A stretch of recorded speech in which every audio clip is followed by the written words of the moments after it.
다 같이 저를 따라해 주셨으면 고맙겠습니다. 성경을 하루에입니다. 그래서 성경을 가까이 하면 세상에 멀어지고, 성경을 멀리하면 세상에 가까워요. 성경은 이제 거의 반 왔잖아요, 그렇죠? 반 왔으니까 어떻게 우리 읽을 때가 됐죠, 그렇죠? 그래서 여러분들 잘 읽으셔서 이렇게 마치셨습니다. 오늘도 질문에서 여러분과 함께 은혜의 말씀을 나누려고 하는 것은 아까 공격돌린 킹제임스 성경 로마서 8장 15절에서 하나님께서 인간을 위해 주신 유일한 구원의 길 다섯 번째로서 하나님의 자녀란 제목으로 이 시간을 내려고 합니다. 그랬잖아요. 실제적인 오늘은 교리입니다. 참 중요한 교리입니다. 이거를 잘 이해하셔야 합니다. 잘 들으시기 바랍니다. 성도 여러분, 성경의 주요 목적이 무엇입니까? 성경의 주요 목적은 진리 그 자체로, 그리고 무엇이 진리고 그렇지 않는가를 가르치기 위한 것입니다. 다시 말씀드려서 성경의 주요 목적은 믿음과 실행에 대한 모든 문제에 있어서 성경 자체를 최종 권위로 세우고 인간이 무엇을 믿어야 하며 무엇을 믿지 말아야 하는가, 무엇을 말하고 무엇을 말하지 말아야 하는가, 무엇을 행하고 무엇을 하지 말아야 하는가, 그리고 인생과 역사와 죽음과 심판에 대해 진리와 거짓을 판별하는 것입니다.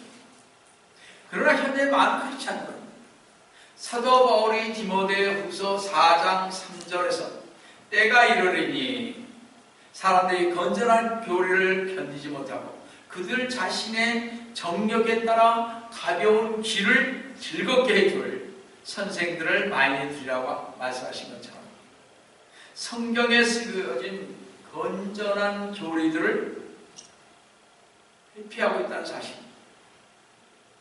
현대 크리스찬들이 만일 성경에 쓰여진 첫 번째 목적인 성경 교리를 무시한다면 하나님의 말씀인 성경이 올바로 설 방법이 전혀 없다는 것입니다. 디모데후서 3장 16절에 모든 성경은 하나님의 영감으로 주어진 것으로 교리와 책망과 바로잡음과 의로 훈육하기에 유익하니 해서 보듯 첫 번째 성경이 쓰여진 목적은요, 모든 성경은 하나님의 영감으로 주어진 것으로 교리화했습니다. 지난 기회에 우리는 구원에 대한 위대한 교리, 믿음과 죄의 전가와 무조건적인 하나님의 은혜와 선물과 회개와 제3의 용서에 관해 말씀을 살펴봤습니다. 성도 여러분, 오늘 설교가 중요한 이유는 오늘날 기독교의 대다수의 관심과 설교의 주제가 구원의 교리적 입장보다는 그리스도를 당신의 삶 속에 들어오도록 허락하십시오. 예수께로 나오십시오. 체험을 하십시오. 은사를 받으십시오. 등 체험이나 심리학적인 설교가 대부분인 것을 볼 수 있습니다. 저는 이런 교회 솔직히 말해서 농담이라고 이렇게 다니는 교회 다니라고 말하고 권하고 싶지 않습니다. 웃고 울며 하는 그런 붕에는 가라고 전하고 싶지 않습니다. 왠지 아세요? 여러분들 그럴 시간 있으면요, 거기 가지 말고 여러분들 뭐죠? 재미나는 연속극 많이 있잖아요. 그렇죠? 웃기는 거 많이 있잖아요. 그런 거 많이 보세요, 가서. 그러면 더 교회 나오지 않아서 더 재미있을 텐데. 그렇죠?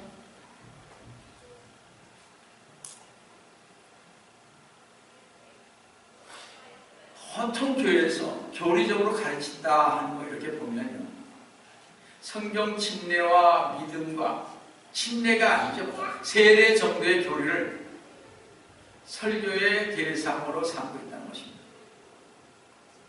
현대 설교는 교리적인 설교를 다루고 있지 않습니다. 교리는 종교상의 이치나 원리인데 말입니다. 그런데 교리는 논쟁을 일으키고 사람을 얹지 않게 하고 설교의 흥미를 잃게 만들기 때문에 교회에서 잘 가르치지 않고 설교에 다루지 않고 있는 것입니다. 그러나 교리는 절대 본인 성경에 근거하여 반드시 다루어져야 하는 것입니다. 만약 성도들이 절대 권위로서의 성경을 무시한다면 교리적인 어떤 문제에 봉착했을 때 진리의 편에 서지 못하고 우왕좌왕하게 되는 것입니다. 그래서 절대 진리, 성경적 기독교가 제시하는 교리를 우리는 잘 알아야 할 것입니다. 따라서 구원받은 하나님의 자녀들 가운데 구원에 관한 교리를 알고 있는 사람은 사실 극히 드물다는 것입니다. 성도는 오늘날 육신적이고 자기중심적인 어린아이와 같은 성도들은 자신의 체험과 은사를 자랑하지만 실상은 성경적 기독교가 제시하는 신비하고 위대한 진리를 무시하고 짓밟아 내던져버리고 신앙생활을 하고 있다는 사실에 저는 한탄을 금할 수가 없습니다. 그래서 오늘은 구원의 교리 중이요 중생, 즉 거듭남, 칭의인 의롭게 됨, 양자됨, 거룩하게 됨의 성화에 관해서 조금만이라도 말씀을 드리려고 합니다. 성도는 지난주와 이번 주는 구원의 교리에 대한 단어들로서 성령께서 여러분이 구원받았을 때 어떤 일이 일어나는 것을 알려주시기 위해 사용된 용어를 여러분에게 전하려고 합니다. 이 모든 용어들은 구원의 여러 가지 다양한 방면들을 보여주고 있습니다. 이제 여러분은 유아와 같은 이 젖을 먹는 성도가 아닌 육식을 먹을 수 있는 성도에게 이런 설교를 할 수 있습니다.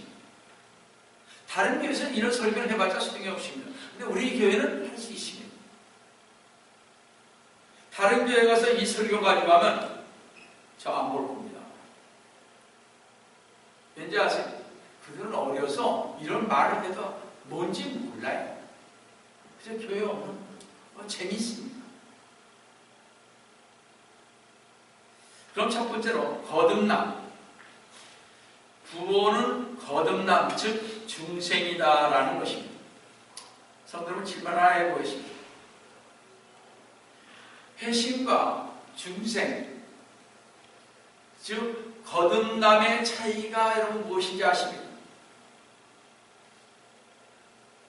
성도들이 기본적으로 마땅히 알아야 할 이 용어들을 모르기 때문입니다. 왜냐하면 교회에서 가르쳐주지 않기 때문에 그렇습니다. 회심이란 죄인이 과거에 자기와는 다른 어떤 상태로 돌이키는 것을 말하는 것입니다.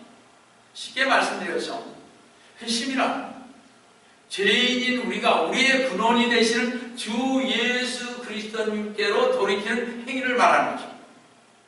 회심 알죠? 반면 중생이란 죄인이 주 예수 그리스도님께로 돌이킬 때 하나님께서 그 사람을 새로운 피조물로 창조하신 것입니다.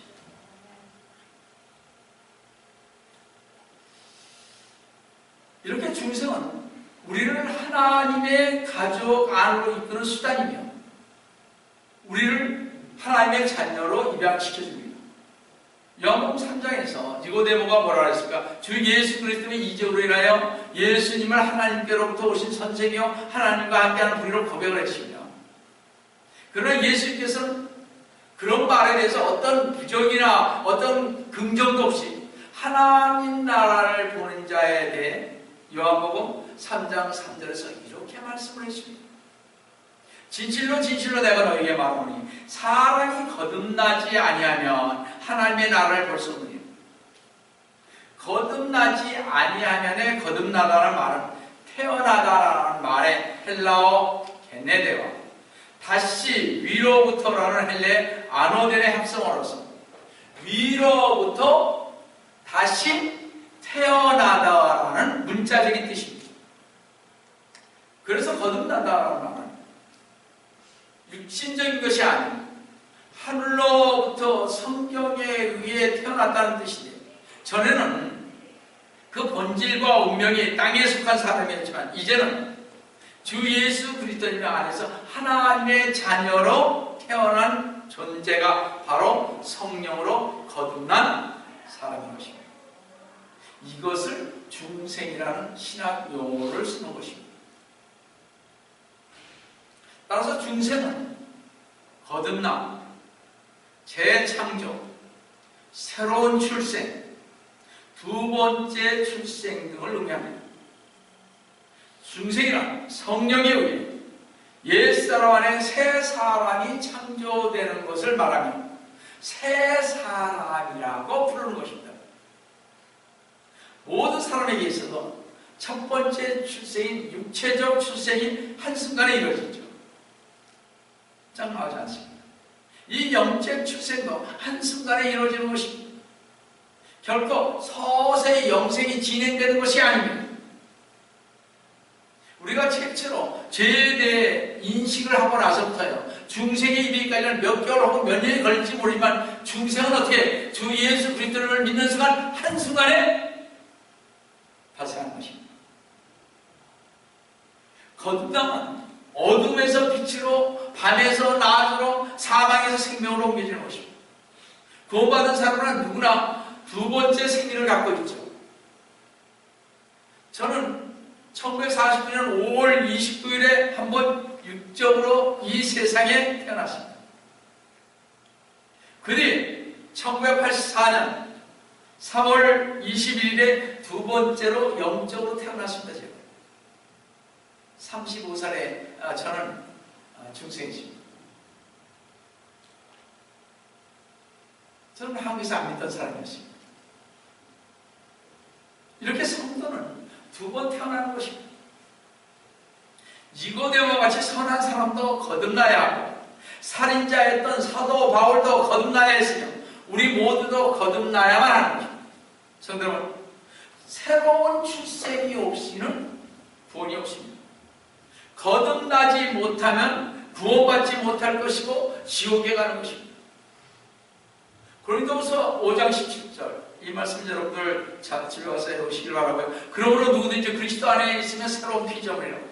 옛 것들은 지나갔으니 보라 모든 것이 새롭게 되었다. 여러분, 이렇게 새로운 영적 출생은 사망에서 영생으로 옮겨지는 것입니다.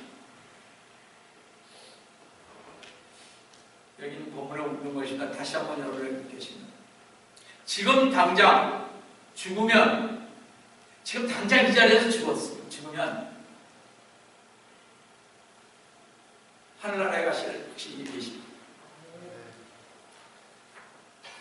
지금 이 자리에서 나 죽었어요. 바로 하늘나라에 갈 수 있냐? 아멘. 확실하지 못한 사람을 위해서 다시 한번 말합니다. 사도행전 10장 31절에 주 예수 그리스도를 믿으라. 그리하면 너와 내 집안이 구원을 받으리라 했습니다.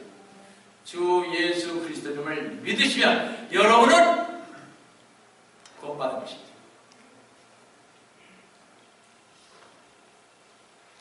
옛 조상 아담이 범죄하고 그 아담의 죄성을 전가받아 태어난 우리 모든 인생은 누구든지 죄인일 수밖에 없습니다. 그러나 이제 주 예수 그리스도의 속죄 공로를 의지하는 사람은 성령님께서 그 속죄 은총을 적용시키사 바로 진리와 의와 화평함을 따라 새롭게 창조해 주는 것입니다. 이렇게 중생은 인생의 운명을 바꿔 줄 뿐만 아니라 그 존재마저도 변화시키는 축복인 것입니다. 만약에 여러분이나 제가 인생의 운명을 바꿔 사망에서 생명으로 변화되는 축복을 갖기를 원한다면 요한복음 1장 12절에서 13절 말씀처럼 주 예수 그리스도님을 영접해야 할 것입니다.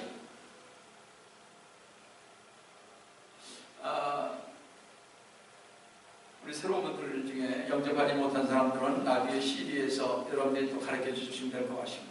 부모는 아주 쉽게 받을 수 있다 제가 전했죠. 그렇게 전해서 우리 요한복음 1장 7절에서 13절 다 같이 보겠습니다. 그러나 누구든지 그를 영접한 사람들에게는, 주 예수 그리스도님을 영접한 사람들에게는 하나님의 아들들이 되는 권세를 주셨습니다. 즉 그의 이름을 믿는 사람들에게니라. 그들은 혈로나 육신의 뜻으로나 또한 사람의 뜻으로 나지 아니하고 하나님에게서 난 사람들입니다. 성도 여러분, 하나님께서는 한 죄인 믿음의 행위에 의해 주 예수 그리스도님을 자신의 구속주로 받아들일 때에만 새로운 출생, 곧 영적인 출생을 허락하십니다. 주 예수 그리스도의 속죄에 근거하여 하나님께서 인간에게 주시는 출생이 아니라면 아무리 중생을 거듭남을 말해도 소용이 없는 것입니다. 그래서 우리는 우리 주님의 피임이신 그 속죄, 그 십자가의 그 사랑, 그것을 좀 아셔야 하는 것입니다. 따라서 중생의 방법은 우리가 스스로를 구원할 수 없다는 것을 믿고 내가 할 수 있는 게 아니에요.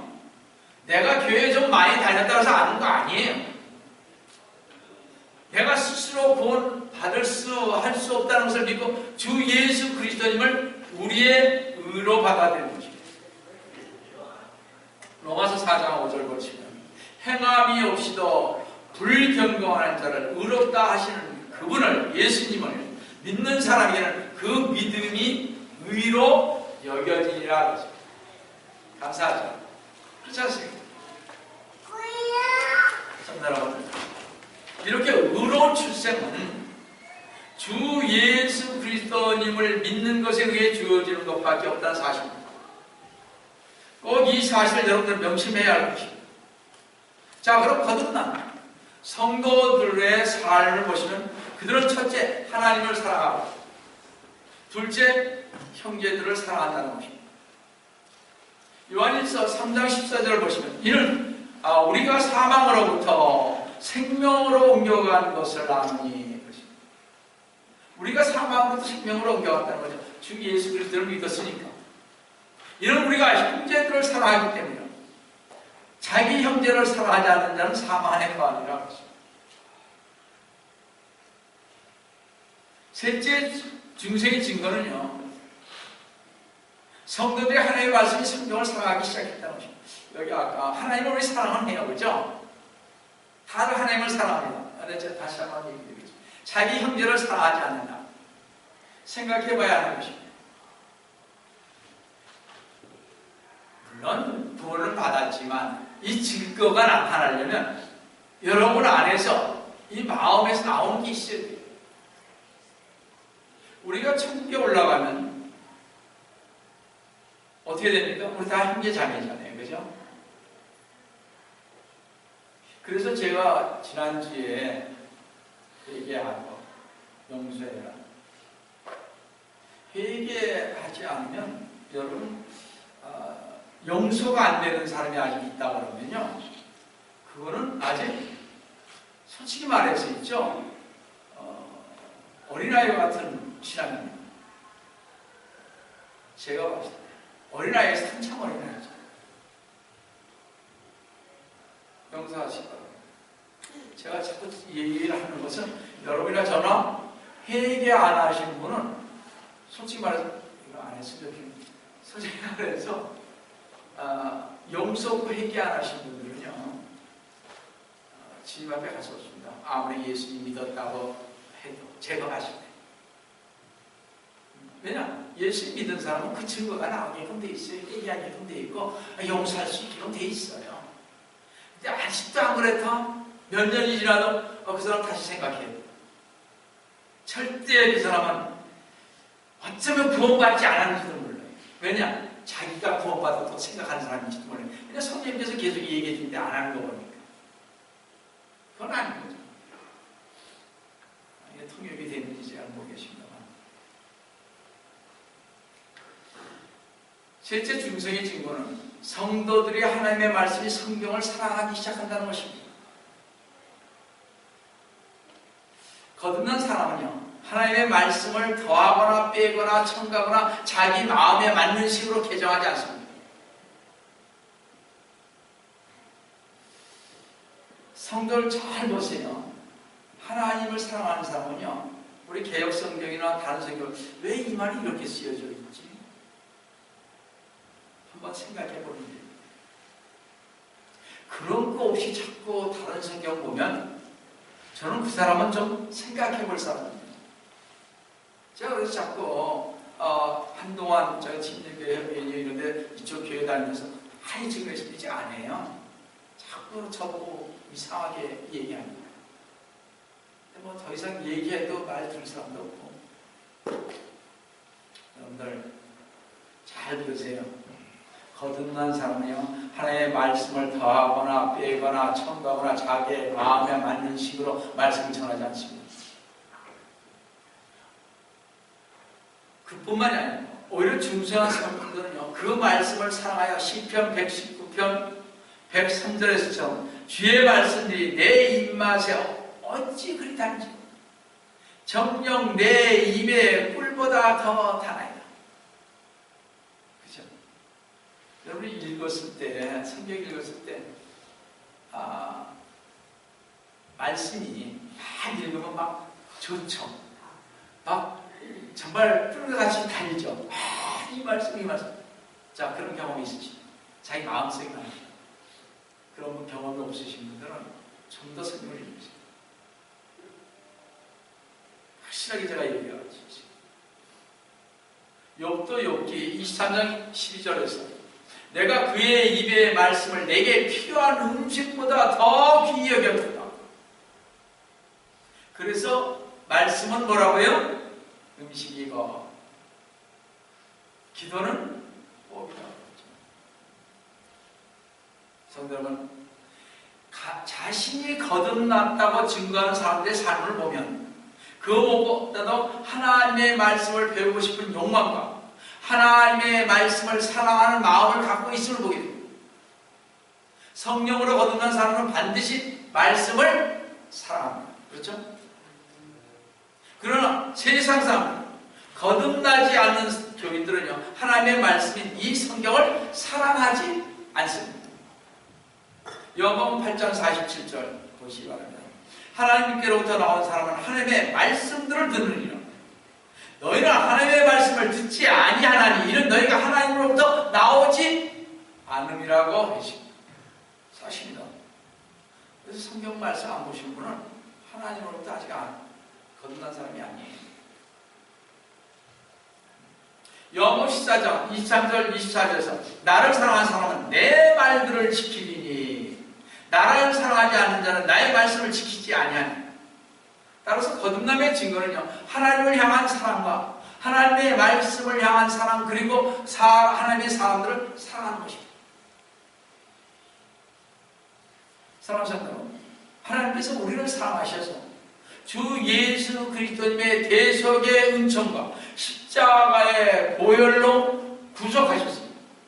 이제부터 영원까지 하나님을 사랑하시고 주 예수 그리스도님의 이름을 드높이시고 말씀하시고 기록하시고 보존하신 하나님의 말씀인 이 성경을 사랑하시고 이 성경을 드높이시고 속히 어리라신 주 예수 그리스도님의 이름으로 축원드립니다. 두 번째로 구원은 곧 칭의입니다. 곧 의롭게 되는 것입니다. 오늘날 잘못된 가르침 중에 하나는요, 의롭게 되면 용서와 같은 것으로 여기고 있다는 것입니다. 내가 저 사람 용서해 주시면 내가 좀 더 의롭지. No. 의롭게 되는 것은요, 용서 그 이상입니다. 의롭게 된, 즉 칭의는 의로움을 선포하는 것입니다. 인간을 구속하는 데 있어서 하나님께서는 죄를 묵과하시지 않으십니다. 성도 여러분, 분명히 명심할 것은요, 하나님께서는 죄인이 지은 죄를 아무런 근거 없이 그냥 정당화시켜주지 않으시며 죄인을 무조건 의롭다고 하지 않으십니다. 하나님께서는 죄를 심판하는 데 있어서 타협하지 않으시고 결코 죄를 가볍게 다루시지 않습니다. 그런데 모든 사람은 죄를 지었기 때문에 의로울 수가 없다는 사실입니다. 하나님께서는 죄인인 우리를 의롭게 하시는 방법을 해결하시기 위해 우리가 의롭다고, 넌 참 의롭다, 이런 방법을 해결하시기 위해 이 세상에 완전한 사람을 보내어 완전한 삶을 살게 하고 온전히 십자가에서 죽게 한 의로움을 얻게 하여 그 의로움을 믿는 죄인들에게 선물로서 준 것입니다. 죄인인 우리가 주 예수 그리스도의 의로움을 못 입거든요. 하나님은 죄인인 우리를 어떻게 돼요? 주 예수 그리스도의 의로움 안에서 완전하다고 보아주는 것입니다. 우리 주님을 믿잖아요. 우리는 죄인이에요. 벌레 같은 더러운 사람들이라고 해요. 근데 우리가 주 예수 그리스도를 믿으면 우리 주님께서 우리의 죄를 위해 십자가에 흘리신 그 보혈의 피로 말미암아 우리를 하나님께서 보시고 의롭다 하십니다. 왜냐? 우리가 주 예수 그리스도를 믿었습니다.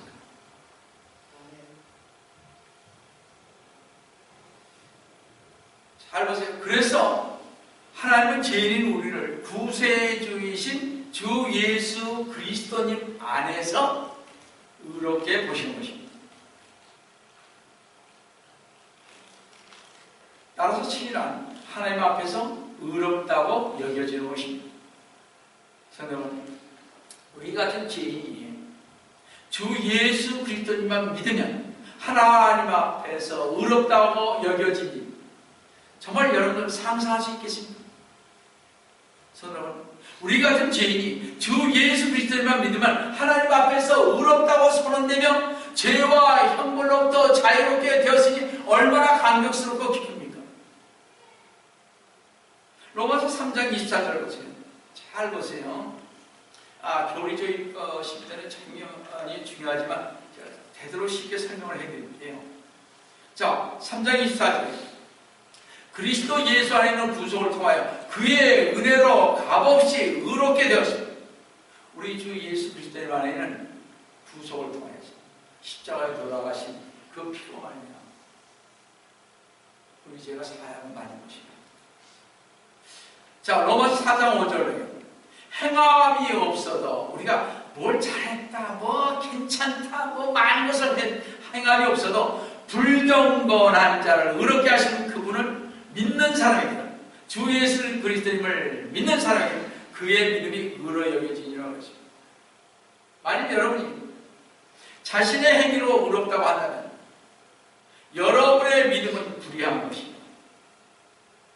자신의 경험을 하나님의 말씀보다 위에 두고 행위에 의존하여 어떤 자선이나 어떤 친절이나 자비를 베풀고 남을 사랑하는 어떤 행위로 노력을 쌓음으로 구원받는다고 생각한다면 그것은 불의한 것입니다. 그들은 결코 구원을 받지 못했고 하늘나라에 결코 갈 수가 없습니다. 그러나 주 예수 그리스도님을 믿음으로 말미암아 의롭다고 하나님으로부터 선언된 사람은 죄들이 사함받았을 뿐만 아니라 죄책과 형벌이 영원히 제거되었고 영원히 하늘나라에 살 것입니다. 여러분, 이렇게 죄인된 우리가 하나님으로부터 의롭게 되었는데 그럼 의롭게 된 우리에게 나타나는 증거가 무엇인가? 여러분이 예수 그리스도님을 믿었어요. 근데 여러분 앞에 그 의가 나타나는 게 뭐냐? 그것은 화평인 것입니다. 로마서 5장 1절을 보겠습니다. 그러므로 우리가 믿음으로 의롭게 되십니다. 우리 주 예수 그리스도를 통하여 하나님과 화평을 갖습니다. 그래도요, 우리는 이제 하나님의 자비를 통해 양심의 화평을 얻었고 우리는 이제 하나님의 사랑을 통해 마음의 화평을 얻고 우리는 이제 하나님의 진리를 통해 정말 생각의 화평을 얻고 우리는 이제 하나님의 임재를 통해 영원의 그 혼의 화평을 얻습니다. 의인한 지나올 만한 것입니다. 여러분, 오늘도 주 예수 그리스도님께서는 죄인인 우리를 의롭다 하시면서 자비와 사랑과 은혜 가운데서 야고보 14장 27절에서 이렇게 말씀을 하고 계십니다. 내가 너희에게 화평을 주노니 나의 화평을 너희에게 주노니 하나님의 화평을 우리에게 주신다고 하십니다. 내가 너희에게 주는 것은 세상이 주는 것과 같지 아니하니 너희는 마음에 근심하지 말고 두려워하지 말라. 여러분, 마음에 근심이 있습니까? 두려움이 있습니까? 조금만 참고 견디면요, 화평을 받습니다. 비결 하나 알려드릴까요? 화평으로 가는 길. 참 힘들고 어려웠을 때 첫째 뭘 보시대요? 하나님 말씀이죠. 하나님의 말씀 중에서 보고 싶은 구절이 자기에게 있을 것입니다. 저는 요한복음을 좀 보라고 말하고 싶은데 요한복음이 좀 어렵죠, 그죠? 그래도 좀 봤으면 좋겠습니다. 빌립보서. 여러분들 말씀 보시면 아세요? 그 말씀 놓고서 기도하세요. 아니면 그 전에 찬송을 불러도 참 좋습니다. 그러면요 금방 얻었던 마음이 없어집니다. 불평불만이 있다는 마음이 없어집니다. 하나님 안에서. 여러분들 정말 어떨 때는 불평도 있고 불만도 있고 많이 있잖아요. 뭐 하라고요? 자, 합시다. 무릎을 꿇고 무릎 꿇을 수 없는 분들은 앉아서 찬송 부르고, 자기가 좋아하는 찬송이 떠오를 거예요. 찬송 부르고 그 다음에 말씀을 보세요. 그때 말씀은 자기에게 합당한 말씀을 주님께서 주시면 얼른 찾아보시고, 아니면 처음부터 자신이 읽고 싶은 말씀을 좀 보세요. 말씀을 보고 난 다음에 지금의 현 상황에 대해서 기도하세요. 회개하세요. 내가 주님 잘못했다. 내가 만약 저 사람 때문에 속이 상하면 그 사람을 용서하세요. 그러면 여러분은 다 풀어질 것입니다.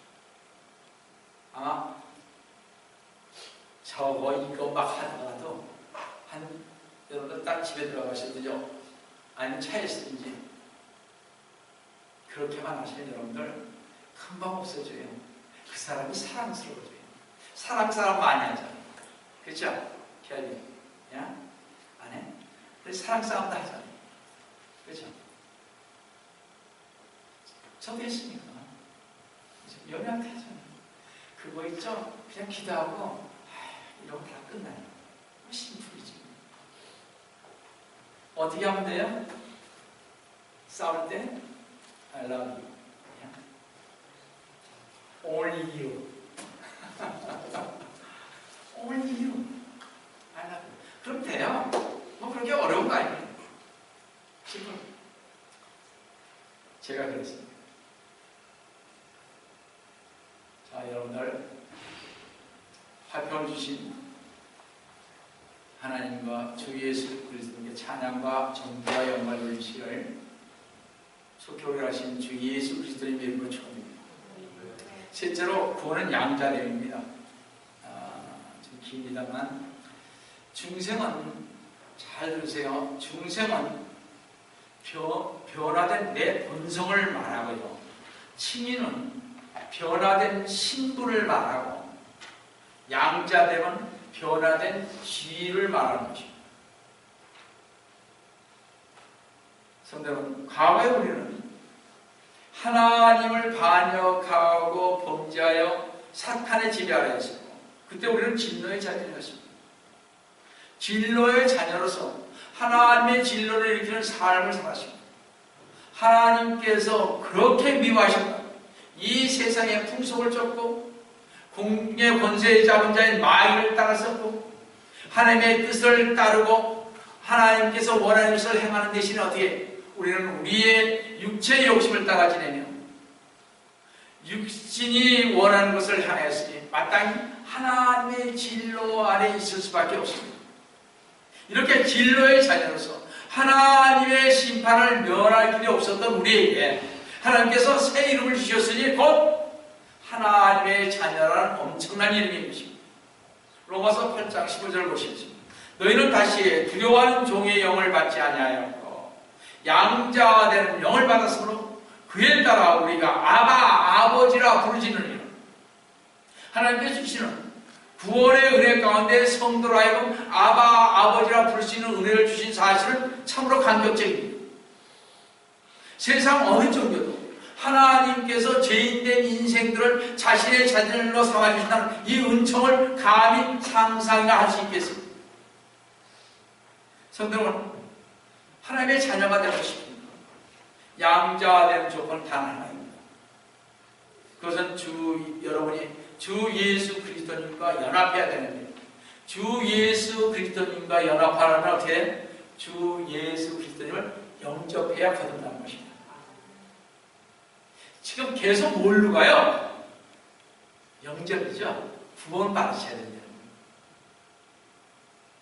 갈라디아서 3장 26절에 너희가 다 그리스도를 예수를 믿음으로 말미암아 하나님의 자녀들이 되었으니, 우리가 자녀된 것은 주 예수 그리스도님을 믿음으로 되었다는 것입니다.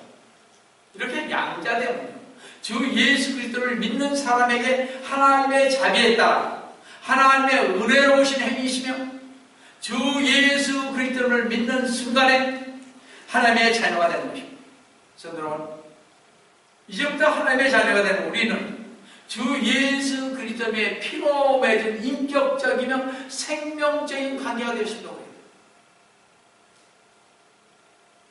우리가 하나님의 자녀로 입양되어 있기 때문에 이제부터 많은 영적 축복이 여러분에게 따를 것입니다. 입양된 사람은 하나님의 특별한 사랑의 대상이 되는 축복이 임한다는 것입니다. 요한복음 17장 23절 잘 보세요. 주님은 자신의 사람들을 특별한 방법으로 사랑했습니다. 내가 그들 안에 또 아버지께서 내 안에 계시면 그들을 하나로 온전하게 하셔서 하나님께서 나를 보내신 것과 나를 사랑하신 것처럼 그들을, 여러분과 저를 사랑하신 것을 세상으로 알게 하려 하십니다.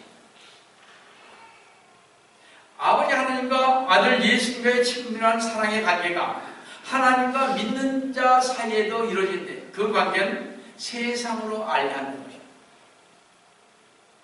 이제부터 우리는 하나님의 특별한 사랑의 대상이 되었기에 거듭난 하나님의 자녀는 하나님 아버지의 자상하신 돌보심의 대상이 되는 것입니다. 이제는요, 여러분을 하나님이 일일이 간섭하시고 일일이 여러분을 보호하십니다. 하나님의 자녀가 되셔야 됩니다. 하나님의 자녀가 안 되면 뭐이? 마귀의 자식이 뭐 하나님의 관여하겠습니다. 저도요, 그렇잖아요. 우리 자식을 사랑하죠. 그죠? 남의 자식과 그렇지 않습니까? 똑같은 이치의 하나님, 예수 그리스도님을 믿는 자들만 사랑하십니다. 보호하십니다. 힘을 주십니다. 능력을 주십니다. 여러분이 올바른 길로 가게 만들어 주십니다.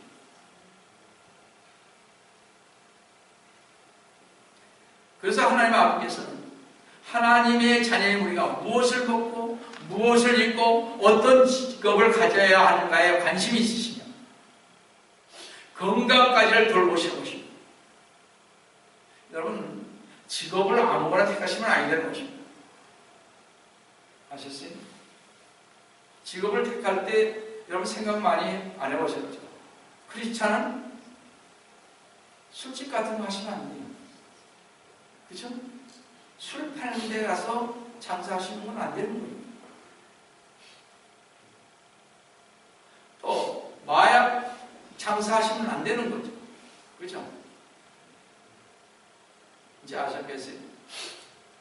하나님이요, 여러분이 무엇을 먹고 무엇을 입고 어떤 직업을 가지게 되는 관심이 있습니다. 건강까지를 돌보시는 것입니다.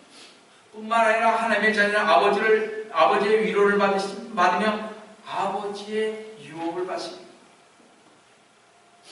하나님의 양대를 택하시는 우리 성도 여러분, 죄악의 자녀요 멸망의 자녀였던 우리를 그 독생자를 희생시키시면서까지 사랑하시고 자녀로 삼아주신 하나님 아버지께 찬양과 영광을 돌리시고 하나님의 자녀로 부르신 하나님께 자녀답게 변화되고 정말 자녀답게 합당하게 행동하시기를 속히 하신 주 예수 그리스도님의 이름으로 축원드립니다. 마지막으로 구원은 성화, 거룩합니다. 여러분 거룩하게 되지 못하면 어떻게 된다고 했어요? 심하게 못 갑니다. 그래서 우리 얘기하는 거예요. 잘 들으세요. 나중에 왜 전 못 갔어요? 하지 마세요. 진짜. 진짜. 여러분 한번 들어가 보세요. 인터넷에 거룩하지 못하면 끝나는 거예요. 잘 들으셔. 크리스찬은요 과거의 어둠에서 복음의 빛 안으로 부름받은 영광과 기업을 향해 여행하는 집 없는 나그네입니다. 특별히 주 예수 그리스도의 고난의 초자에 받은 자들입니다. 그래서 하나님께서는 이스라엘 백성들이 모세의 인도로 광야를 지나 시내산에서 율법을 내려주면서 레위기 19장 2절에서 너희는 거룩할지니라 이는 나 주 너의 하나님의 거룩함이니라 그거 했습니다. 그리고 주 예수 그리스도를 안에서 구원받은 성도들에게 베드로전서 1장 15절에서 너희를 부르신 그분께서 거룩하신 것처럼 너희도 모든 행실에 거룩하라 그러십니다. 하나님께서는 자신의 자녀들인 성도들에게 거룩고 성결된 일을 요구하고 계시는 것이십니다. 무섭죠? 좀 더 들어보세요.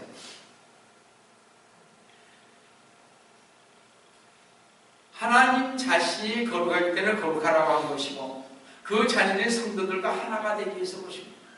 하나님 거룩하기 때문에. 그럼 성도는 하나님의 자녀인 우리가 거룩하게 되려면 어떻게 해야 합니까? 죄의 성품을 갖고 태어난 우리는 우리 스스로가 거룩하게 될 수는 없고 오직 성령님과 성경의 역사로만 이루어질 수 있는 것입니다.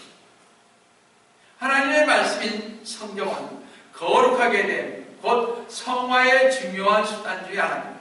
말씀입니다. 다시 요한복음 17장 17절 보시면 아버지의 진리로 그들을 거룩하게 하여 주옵소서. 아버지의 말씀은 진리입니다. 이거 말씀 보셔야 해요. 그래서 또 시편 119편 9절을 보시면 청년이 무엇으로 자기 길을 정결케 하리까 주의 말씀을 따라 조심할 것입니다. 아셨죠? 거룩하게 되기 위해서는 우리는 성경과 많은 시간을 보내야 합니다. 성경은 정결케 하며 깨끗게 하며 우리의 더러움과 추함을 비치는 하나님의 말씀인 성경은 우리의 죄를 들춰내며 신약 성경에는 103가지의 죄들을 열거하고 있습니다. 113가지로 다 지킬 수 있어요? 두 번째 성화는요, 거룩해 되면 피에 의해 이루어집니다. 잘 들으셔야 됩니다. 히브리서 13장 10절을 보시면 그런즉 예수께서도 자신의 피로써 사람들을 거룩하게 하시려고 성문 밖에서 고난을 받으셨습니다. 말씀이 우리의 죄를 들춰내면 주 예수 그리스도님께서 십자가에서 흘리신 피가 죄를 씻어줍니다. 성경에 의하면요, 성화에는 과거, 현재, 미래의 세 가지가 있는데 예수 그리스도님께서 흘리신 피, 이것이 바로 우리에게 과거에 즉각적으로 좀 이루어진 성화인 것입니다. 우리가 2000년 전에 주님 아세요? 여러분들 봤어요? 못 봤잖아요. 2000년 전에 내 죄를 써줬다 주님의 십자가에. 그걸 어떻게 알아요? 근데 성경에 뭐라 하십니까? 내가 잘 들으세요. 예수 그리스도님을 믿으면요, 믿는 순간부터 그 전에 우리의 죄는 다 죄 사함을 받는 것입니다. 이해하시겠어요? 히브리서 10장 10절 한번 봅시다.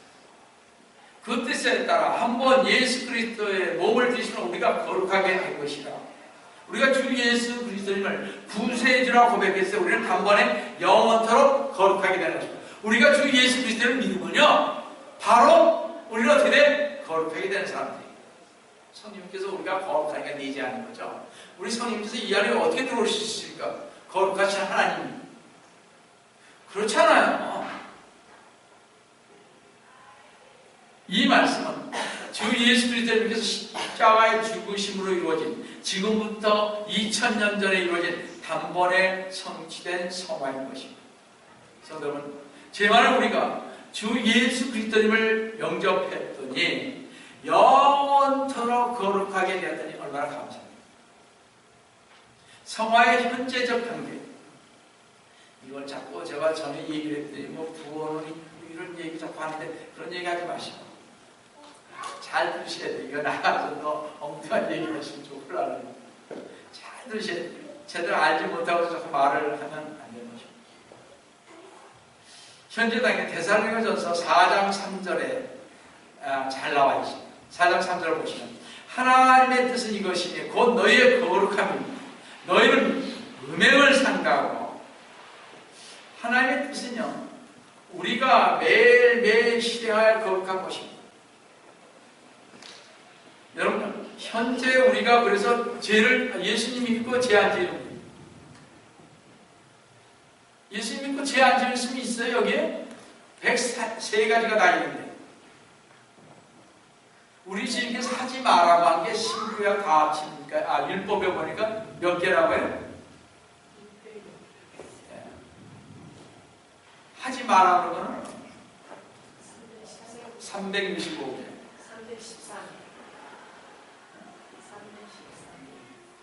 하라는 것은 그렇게 하고 하지 말라는 것이 365개. 그러니까 거의 나 잊어버렸네. 658개니까 658개라는 데는 율법을 여러 다 지킬 수 있냐고요. 죄 안 지은 사람 여기 있어요? 없죠? 양 목사 죄 안 졌습니까? 마음의 죄도 졌잖아요.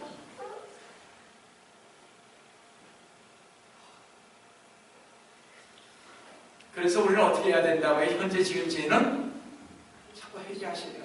회개하세요. 오케이? 자, 성화의 미래적인 것은요, 데살로니가전서 미래에 관계되는 것입니다. 데살로니가전서 미래 성화인데,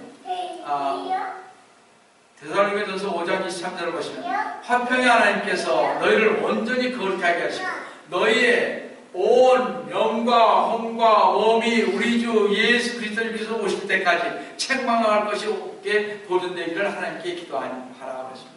이 말씀을 따르면 언젠가 우리는 온전히 거룩하게 될 것인데 그때는 단 하나의 죄도 없이 성숙되고 온전한 모습으로 될 것이라는 것입니다. 이 위대하고 놀라운 체험은 주 예수 그리스도께 돌아오셔서 우리의 몸을 어떻게 변화시켜서 될 때인 것입니다.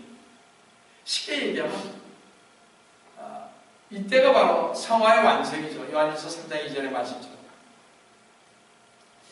여러분들, 우리 주님께서 오시면 우리가 주 예수 그리스도를 믿었기 때문에 우리는 어떻게 돼요? 금방 우리 거룩한 사람이잖아요. 그래서 휴거가 되는 거예요.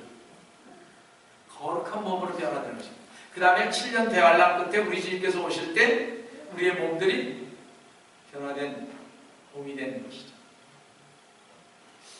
휴거가 저는 성경적으로 볼 때 2번 있다고 그랬죠. 언제 있습니까? 대환란 바로 전 휴거 있고, 물론 우리 구약의 휴거 말고요. 예수님 때 그때 땅에서 올라온 사람들 말고 신약에서의 얘기는 그렇습니다. 그다음에 7년 대환란 때 거의 마지막에 휴거가 있는 것입니다. 우리는 휴거 받았을 때 여러분이나 저는 성화된 것입니다. 여러분, 이제 이 3가지 성화 단계를 이해하셨습니다. 이 구원의 시제와 이 성화의 3단계를 이해하는 것은 매우 중요합니다. 다시 말씀드려서 잘 들으세요. 이제 우리는 우리를 대신해서 십자가에서 죽으신 그분을 구세주로 받아들였을 때 우리는 그 순간 죄의 형벌인 지옥으로부터 구원받았습니다. 그죠? 이것이 과거입니다. 아셨죠? 우리가 자 보세요. 우리 주님을 영접했잖아요. 영접했을 때 우리가 죄인이잖아요. 바로 우리 주님을 구세주로 받아들였을 때 우리는 그 순간 죄의 연결인 지옥으로부터 구원을 받는 것입니다. 그 우리는 매일 주님과 동행하면서 주님과 일하며 하나님의 말씀을 따라 살면서 죄의 능력으로부터 구원받고 있는 중입니다. 이것이 현재입니다. 그리고 언젠가 주님께서 재림하실 때 우리는 완전하고 죄 없는 몸을 갖게 될 것이고 주님과 똑같이 될 것이며 이때 우리는 과거, 현재 그리고 미래에 지을 죄까지 완전히 사함을 받게 될 것입니다. 미래에 우리는 완전히 사함받아요. 여러분 감격스럽잖아요. 여러분의 죄를 이 더러운 벌레 같은 우리들을요 주님께서 죄 사해 주셔서 거룩하신 하나님 전에 우리가 가게 했다니까요.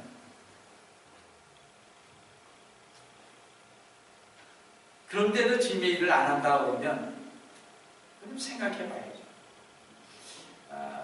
제가 이 세 단계 성화 관계를 얘기하면 그래서 우리는 지금 현재 어떻게 성화되어 가는 것입니다. 전에 여러분들 거짓말 잘하죠? 거짓말 잘하잖아요, 여러분들. 부모한테도 거짓말 잘하고, 그죠? 자, 제가 한번 얘기합시다. 아버지, 어머니한테 하나님 말씀대로 한마디도 거스르지 아니하고 순종하며 갔던 사람, 이렇게 턱 뺐다. 손 들어보세요. 있어요? 아니에요, 여러분들. 솔직히 말해서 그렇잖아요. 그죠? 근데 우리 주님께서 뭐라고 그랬어요? 그러한 죄들도 다 용서해 줍니다.